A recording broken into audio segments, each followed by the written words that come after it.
Another thing I really wanted to talk to you, David, is about the universe and life. I know many people have their own personal understandings of it, but I really wanted to know, in your own beliefs, in your own opinions, what is the ultimate secret of the universe? The ultimate secret, I would suggest, is, and it's not really a secret, because people have known about it since any time we know.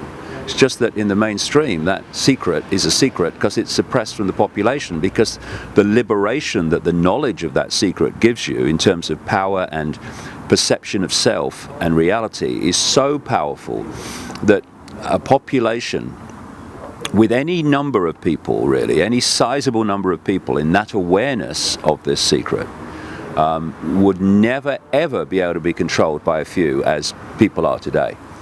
And that secret is that we are, what are we? We are infinite awareness. People say, well, what are we? They look for form, they look for bodies, they look for this, they look for that. No, just imagine awareness, just awareness. And this awareness is infinite, and this awareness interpenetrates everything. Whether it's a tree, a blade of grass, anything, that awareness is there. The question is, what scale of awareness are you accessing? And that comes from our, what I would suggest is our point, the point of attention of that awareness. What I mean by that is I'm infinite awareness. All that is, has been, and ever can be. All possibility. You know, people say, what do you mean all that is, has been, ever can be? You can't, you can, because what am I saying? I'm saying all possibility. And all possibility must be something that is and isn't, something that is everywhere and nowhere, something that is everything that has been, is, and can be. That's what all possibility is.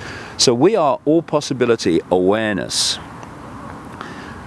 Point is, where is the attention of that awareness at any point? And what the body does, the lens of the body, is it focuses our attention into a tiny range of frequency that science calls visible light, which is so tiny it's almost infinitesimal. It's laughable. I mean, humans are blind compared with what even mainstream science says exists beyond the visible range. And so that's our point of attention. But you can be in the body, in the world, in terms of your perception through the five senses. And you can also be beyond the world, because your point of attention, while it is locked into the five senses, and should be, because that's what we're experiencing here. Try experiencing this world without the five senses. Not, you know, big challenge, have a go. But you then expand your awareness. So it's not just that. It's actually the understanding that you are infinite awareness. That means you're in the world and interacting with it. And what the body does, see, our awareness, in its pure sense, I couldn't do that, because that would be on a totally different frequency to my infinite awareness in its pure sense. So we take on these outer shells that are within the frequency range we want to interact with, the body, what I call the biological computer, or the cosmic spacesuit, biological spacesuit, and therefore I can interact with the world. But if you have this range of awareness into the true sense of what we are, you realize that David Icke is not who I am, Luke is not who you are. It's the name for a current experience of infinite awareness, and your infinite awareness and my infinite awareness is the same awareness. It's just got 2 points of attention. One's called Luke and one's called David. And once you realize that you are infinite awareness having an experience, then that knowledge can allow you to take control of the experience, because you know it is in your power to do that. And this is where the conspiracy, we can talk about the conspiracy on the five sense level, and I do all the time, but if we're really going to understand the basis of it, the foundation of it, we have got to get much deeper in an understanding of reality, because that's where the conspiracy is coming from. We see Bilderberg meetings and banks and all the rest of it, and we should investigate them. But where it's all coming from, are these inner sanctums that understand how reality works and therefore can manipulate a population that they have systematically misled and suppressed so that they don't understand how reality works. And if you understand reality and the interactions of reality and how we create our experience by our sense of reality, then there may be a few of you and the population may be billions. But if you know how it works and the population doesn't, you are in a mega position of power and manipulation over the population. So the last thing that the conspirators want is a population with an expanded state of awareness which is in this world to interact with it, but is not of this world in the sense of its ultimate point of observing the world. It wants people in the five senses and in the world and of the world. Why? Because once you've removed people from that big picture filter where you see how the dots connect, suddenly the dots don't connect. What the five senses see are dots. They don't see connected dots. This is why the mainstream media, which is a five sense profession overwhelmingly, will talk about different elements of the world but will never connect them to see the picture and therefore the connections between them. And so when you're in five sense mode, and you've not got this bigger picture filter to see what's really going on, there's only one place you can look to get a fix on the world from information that you are receiving to get that fix, and that is this way. And if you go that way, what comes back in terms of information? The mainstream media, the education system, mainstream Stone Age science, and I'm sorry, Stone Age, it's only an analogy, and all the other stuff that's coming back. In other words, this is this conspiracy in one sentence. Pull people into people's sense of attention, point of attention, into the five senses, so that dominates everything. And then program that sense of attention in isolation from its true self with the information you want them to believe and the perception of self of the world you want them to believe. Gotcha. And what do we talk about, Luke? We talk about the fact that there's an awakening going on. Well, what does that mean? You just did the alarm clock's just gone off, or are you getting up? What time is it? No. Awakening, another word for awakening, or another phrase for awakening, is the expansion of point of attention. Yeah. That's what it is. So when people expand that point of attention, it's symbolically, it's like the five senses is looking at this red thing, which is a bit blurred. What's going on? And then as your point of attention expands, you realize it's a brick, and you realize it's a wall, and you realize it's a house, and then you realize it's a town and a city and a planet, and suddenly it makes sense. Yeah. But most people are looking at the blurry brick and saying, this is the real world, and it's really a world a program that we've been put into, so we don't see the real world. And there's a lot more to this world that we actually don't even see or perceive or understand. And many people have actually, when they use DMT, they actually say that this helps them understand the greater understanding of everything. We were talking about DMT last night, and we talked how we had very similar experiences when we were on it. Can you tell us about your experiences and what you took out of DMT? Well, I took it in the form of ayahuasca. I only took it twice in about 3 days in Brazil in 2003. I've not touched it since, and I don't feel the need to. But the experience I had was massive. And for me, people say, it took me somewhere. I don't think it takes us anywhere. I think it takes us to where we already are. And if we're in a really deeply negative state, you can take this stuff and have a real, what they used to call in the 60s, a bad trip. Or if you're in another state, you can have a wonderful experience. Yeah. My experience was just unforgettable. I mean, I had a voice, a woman's voice, which is, what is a woman's voice? Oh, it's just it's a woman talking to me. No, it's a frequency. It is an information field of a certain frequency, and certain frequencies you decode as female and certain frequencies you decode as male. It's a consciousness that is communicating, and almost certainly, it has to be if we're all infinite awareness, it's an expression of your own consciousness, just a very much deeper level of it. And for 5 hours, it talked to me about the illusory nature of reality. And I had instant recall of every word afterwards, which was amazing in itself. And I was taken to a place, I'm using human language here, taken to a place. It's very hard to describe. Yeah. And I tell you, it's a place that I experienced as beyond the realm of vibration. Because anything that vibrates, this is actually, funnily enough, Luke, this is one of the many really stunning lines that this voice communicated to me. Because when it started off, it said, we're going to take you to where you come from, so you will understand better where you are and where you're coming back to. And then it kept repeating, this is right at the start of this voice starting, 5 hours. Infinite love is the only truth, everything else is illusion. And when you study near-death experiences and all that stuff, when they go into these realms beyond the body, I have never come across anyone that wanted to come back, because they talk about this unbelievable bliss and love and all the rest of it.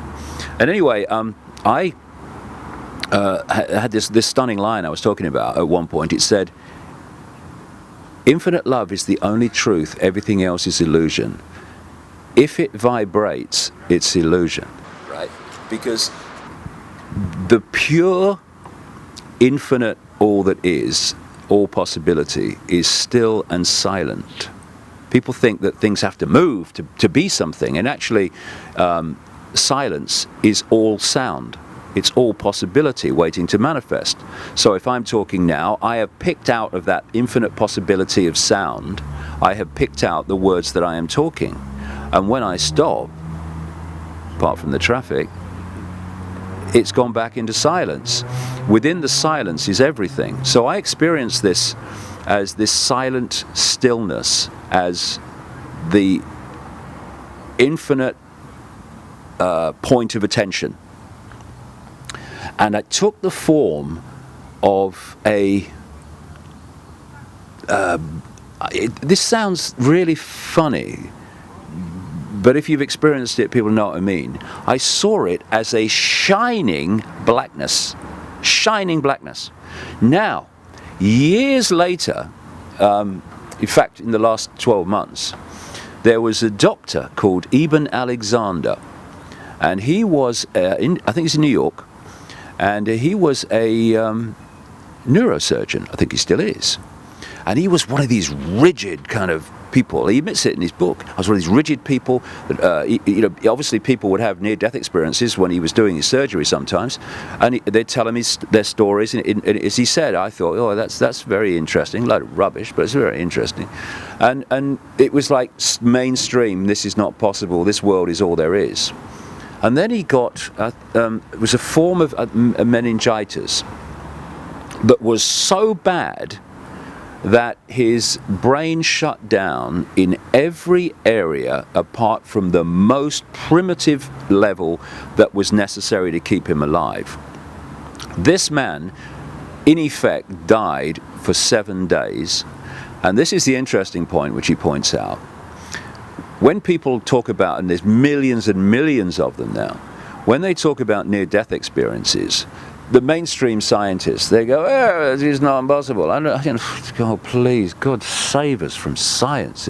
And anyway, because what they're doing is they're just reliving their experiences from this part of the brain, and that's what's happening and all that stuff. Well, that part of the brain, in his case, completely shut down. It was inactive, so it ain't coming from there. And he came back. He should not have lived. That was a virtual impossibility for him to live. It was certainly almost absolutely impossible for him, if he did live, to be anything more than a vegetative state. And he came back after a transition period, completely normal, and went on with his life. And he wrote this book about it, which became a New York bestseller. Why I'm telling you this story, it's very interesting, I think, is because when he first left the body and had a near-death experience himself, he entered a realm. I talk about this in the new book that's coming out in the autumn. He went into a realm that was classically the realm of the demons and the what I would call the archons and the reptilian entities and all this stuff. In fact, he talks about seeing reptilian beings brushing against him and all that stuff. And then a light came down, and he was taken out, what he called through the gate, into this amazing, blissful place, and on and on and on, until, this is where I'm coming round to, he said he was taken to experience the ultimate, the source. And you know what he calls it? The dazzling darkness. Wow. Exactly what I experienced. Yep. And the dazzling darkness is mesmerizing, because it is all that is, has been, and ever can be. And then we pull that all potential, all possibility, all potential into worlds of certain expressions of that potential, and this is one of them. And so that experience with the ayahuasca, DMT, was massively important for me, because what I did then, you know, what I do when I research, I don't just take one thing and then say, well, that's all right then. I came back to England and I looked at the mainstream science in all the different areas to see if I could confirm that what was being said was true. Everything checked out, the whole bloody thing. And once you've got this point where you realize it's an illusion, you can still interact with the illusion and live in the illusion, but you know it's an illusion, and illusions only control you when you think they're real. This is why it's important to understand the nature of what we're in, because if we think this is solid and all the rest of it, what does solid say immediately? Limitation, can't be done. And yet it's just a holographic projection of infinite possibility, which is totally malleable and can be changed any time. It's fascinating. It's amazing because, just so people know, DMT is a natural reoccurring chemical in your brain. It comes out a little bit when you dream, but when you pass away, it's just flooded in your brain. And you could actually take it in the physical form and actually see what happens. I had the very similar experience, just blinding darkness, and then a lady telling me the same thing, that love is the ultimate answer, love is the ultimate solution. It sounds crazy, it sounds insane, but there's a lot more to everything than we actually know. Yeah, though this is an interesting point, because when you look at people in so-called history, way back, take Leonardo da Vinci and another guy followed him in Italy very soon afterwards, just a couple of decades or so, called Giordano Bruno. Da Vinci is remembered by most people as the painter of the Mona Lisa. The man was an absolute technological genius. I mean, I've seen documentaries about him, and he was 500 years ago, where they found his notebooks. Interestingly, one of the biggest collections of Da Vinci's drawings and stuff is at Windsor Castle, and one of his notebooks is owned by Bill Gates. I mean, these people know, you know, about a lot of this stuff, so they just keep it from us. And this documentary took drawings and technical text which he wrote in these notebooks, and they tried to make it, and it worked. Sikorsky, with the development of the helicopters, said that he studied Da Vinci's work on that form of flight, because Da Vinci was obsessed with flying. And the first kind of armored tank type vehicle he drew and designed 500 years ago. An interesting thing too, in those days there was no copyright, so there was a fundamental flaw in every single thing that was in that notebook. Everything he designed, what he'd done is take one part of it and turn it over the opposite way. So if anyone found the notebook, they wouldn't be able to build it. It wouldn't work. But he knew that. Why I'm telling you this story, and why I'm going on to talk about briefly Giordano Bruno, who was burned at the stake by the Roman Inquisition in 1600 for the crime of saying there are multiple worlds and supporting things like the earth goes round the sun and, you know, all the rest of it. These people, when you read their stuff, were so far advanced of their era. And what people say about them, even today, like Da Vinci, is he was hundreds of years ahead of his time. He wasn't. He was beyond time, right? This is the key to understanding this stuff. We are within this frequency range I'm talking about with within the five senses, and most people are held in that frequency range. That frequency range is a range of energy, which means a range of information. If you can expand your mind and go beyond that into those upper realms, you're going into another level of information, inspiration, insight, and understanding. Now, we think of a linear Stone Age through Middle Age, through Victorian Age into Modern Age, and we see that progression. This level of awareness, but that's just a sequence of events within this tiny frequency range. That level of awareness is always there. It has always been there. In the Stone Age, if anyone could have expanded their mind, they could have got into that level of insight.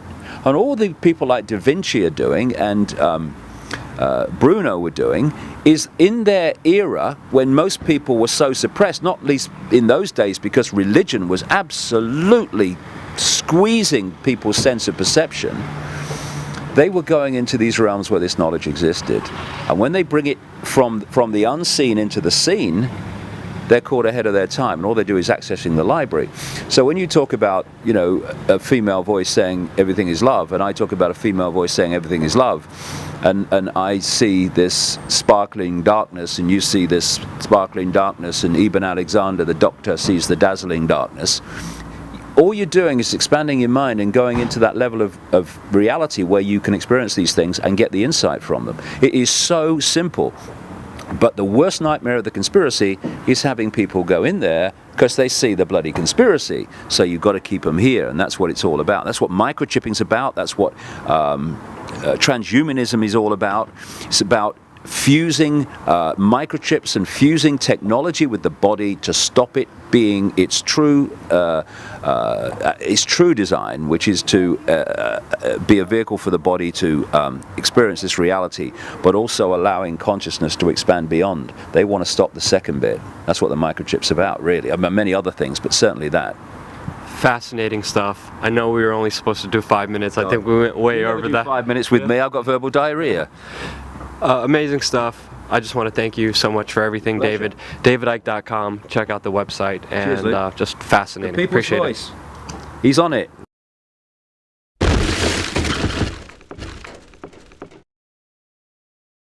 This idea of us challenging, like the young people of We Are Change and like Luke Rudkowski. I mean, there are some young people who have decided that they're just going to do. The government shouldn't be telling you what you can put in your body as an adult. That's just silly. And it's just getting people to understand that on a more, not just food, that applies to everything, that you are in charge of